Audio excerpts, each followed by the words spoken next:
Assalamualaikum warahmatullahi wabarakatuh. Pemirsa semuanya, penggemar YouTube yang berbahagia, ini adalah channel saya yang pertama. Perkenalkan, nama saya Harsono. Dalam channel saya ini yang pertama membahas berbagai macam sejarah dan hal-hal yang bersifat mistis dan misteri. Bagi teman-teman dan saudara-saudari yang menyukai channel saya ini, saya mohon bantuannya untuk like, komen, dan subscribe. Atas bantuannya saya ucapkan banyak terima kasih. Assalamualaikum warahmatullahi wabarakatuh. Salam seduluran. Assalamualaikum warahmatullahi wabarakatuh. Sebelum Maulana Malik Ibrahim datang ke Pulau Jawa, sebenarnya Islam sudah ada di Pulau Jawa.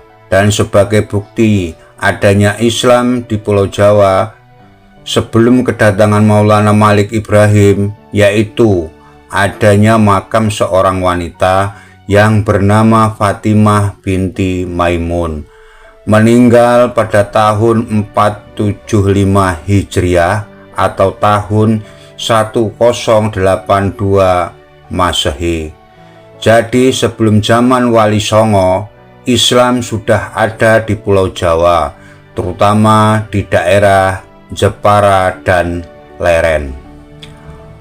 Maulana Malik Ibrahim dikenal dengan nama Kakek Bantal, dan beliau datang ke Gresik tahun 1404 Masehi. Beliau berdakwah di Gresik sampai beliaunya wafat. Pada saat itu kerajaan yang berkuasa adalah kerajaan Majapahit. Raja dan rakyatnya masih beragama Hindu dan Buddha. Ada juga yang animis dalam setiap dakwahnya. Maulana Malik selalu menggunakan strategi yang jitu dan berdasarkan pada Al-Quran. Misal, hendaknya kau ajak ke jalan Tuhanmu dengan hikmah, kebijaksanaan, dan dengan petunjuk-petunjuk yang baik, serta ajaklah mereka berdialog dan bertukar pikiran dengan cara yang sebaik-baiknya. Quran Surat An-Nahl ayat 125. Di Pulau Jawa, Kakek Bantal tidak hanya berhadapan dengan orang yang beragama Buddha dan Hindu saja, akan tetapi Kakek Bantal juga berhadapan dengan orang-orang yang sudah terlanjur mengikuti aliran sesat atau kafir. Dan beliau juga mendidik serta meluruskan orang-orang yang berbuat musyrik. Akan tetapi Kakek Bantal tidak serta-merta menentang kepercayaan mereka. Namun Kakek Bantal mendekati mereka dengan penuh kasih sayang dan welas asih, seperti apa yang dianjurkan oleh Rasulullah. Nah, dengan demikian banyak orang-orang yang beragama lain masuk ke dalam Islam. Itulah hebatnya para waliullah membawa orang-orang yang belum beragama menjadi Islam. Syekh Maulana Malik Ibrahim atau Kakek Bantal adalah seorang waliullah, penolong fakir miskin. Beliau juga seorang ahli tata negara yang sangat dihormati oleh para pangeran dan sultan. Nah, hal itulah bahwa Kakek Bantal adalah seorang pejuang untuk kalangan atas dan bawah atau fakir miskin. Kakek Bantal atau Maulana Malik Ibrahim juga seorang petani yang ulung, dan beliau juga seorang tabib. Sejak beliau tinggal di Gresik, hasil pertanian di daerah itu meningkat tajam, dan banyak sekali orang-orang yang diobati oleh beliau dan sembuh dengan menggunakan obat-obatan dari daun-daunan yang beliau racik sendiri. Sifat Syekh Maulana Malik Ibrahim sangat lemah lembut, welas asih, kepada siapapun, termasuk pada orang-orang non-muslim. Dan beliau sangat dihormati oleh masyarakat setempat karena kebaikannya itulah banyak orang yang masuk Islam pada saat itu. Di kalangan rakyat jelata, Syekh Maulana Malik Ibrahim sangat terkenal sekali dan sangat dihormati, terutama di kalangan kasta rendah. Sebagaimana kita ketahui, agama Hindu membagi kasta menjadi 4 kasta atau golongan: kasta Brahma, kasta Ksatria, kasta Waisya, kasta Sudra. Nah, dari keempat kasta itulah kasta Sudra adalah kasta yang terendah dan ditindas oleh kasta-kasta yang lainnya.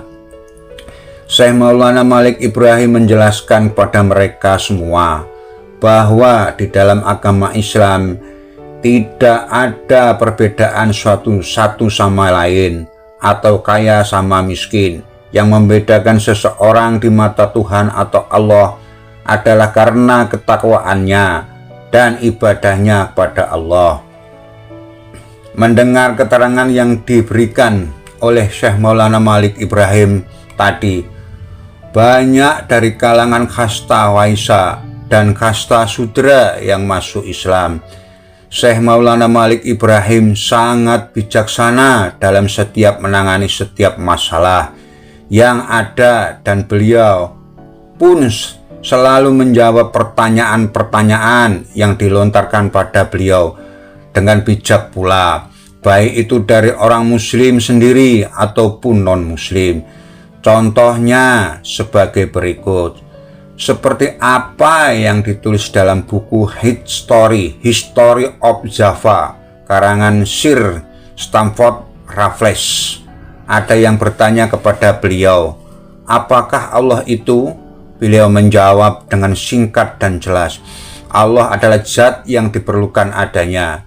Sudah ada 2 tahun dilewati Syekh Maulana Malik di Gresik. Sudah banyak yang diajarkan kepada masyarakat Gresik, mulai bercocok tanam, membuat irigasi, mengalirkan air dari gunung untuk mengairi sawah di Gresik. Dan kehidupan orang-orang di Gresik pun semakin meningkat. Dan perbuatan seperti inilah yang harus ditiru. Dan jadikanlah diri kita bermanfaat untuk orang lain. Seperti itu ajaran yang disampaikan oleh Syekh Maulana Malik Ibrahim.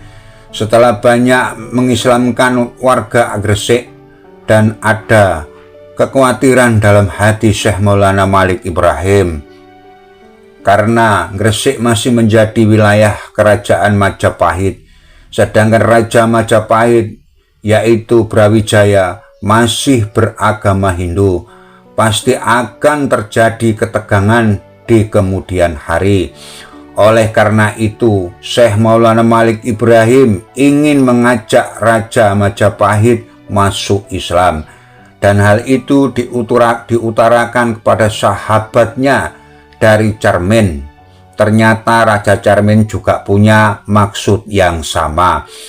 Pada tahun 1321 Masehi, Raja Cermin datang ke Gresik bersama putrinya nan cantik jelita.